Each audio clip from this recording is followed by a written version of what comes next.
რა მოხდა თუ კი ვეღარ შევხვდებით? ამ ქვეყანად რაც კი ხდება შემთხვევით მარადიული ის არის მხოლოდ და ასეთია ყოველთვის ბოლო ნამდვილი გრძნობის, განცდის, დავნების და მეც ამ დიდი კანონის ნებით მიყვარხარ.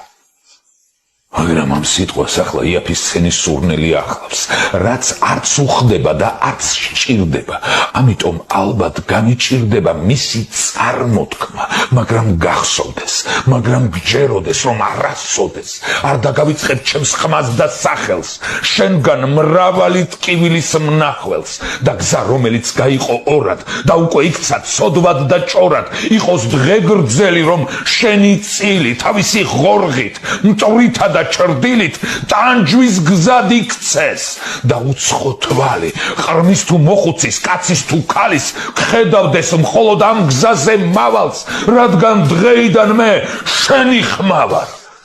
რადგან მე უკვე ვიყავი ღმერთთან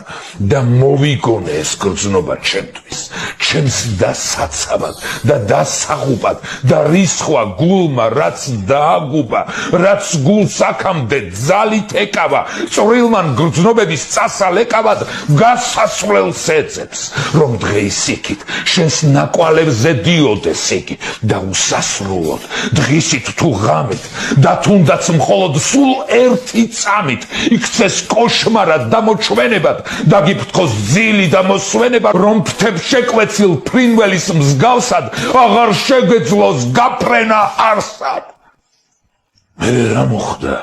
თუ უცხო თვალი ჩვენი უცნაურ სეირით მთვრალი ბაგეს გადასცემს დამცინავ ღიმილს და იმ ღიმილის უხეში ქიმი გაგვივლის გულში, შენ კი გახსოვდეს, რომ ვერ მიაგნებ ხსნას, ვერ აწოდეს, რომ მე ვარ ჯვარიც და ეშაფოტიც და ჩემი სულის ყველა ნაფოტი იმ კოცონისთვის მზადდება ახლა, რომელზეც შენი სურვილი ახლა. მაგრამ იქამდე შენი სახელი, ვით ჩემი მტრების თანამზრახველი, ან ვით ურჩხული ცხრა ხმით, ცხრა ხელით დამახრჩობს თუ კი ამ ოძახებას ვერ შევძლებ.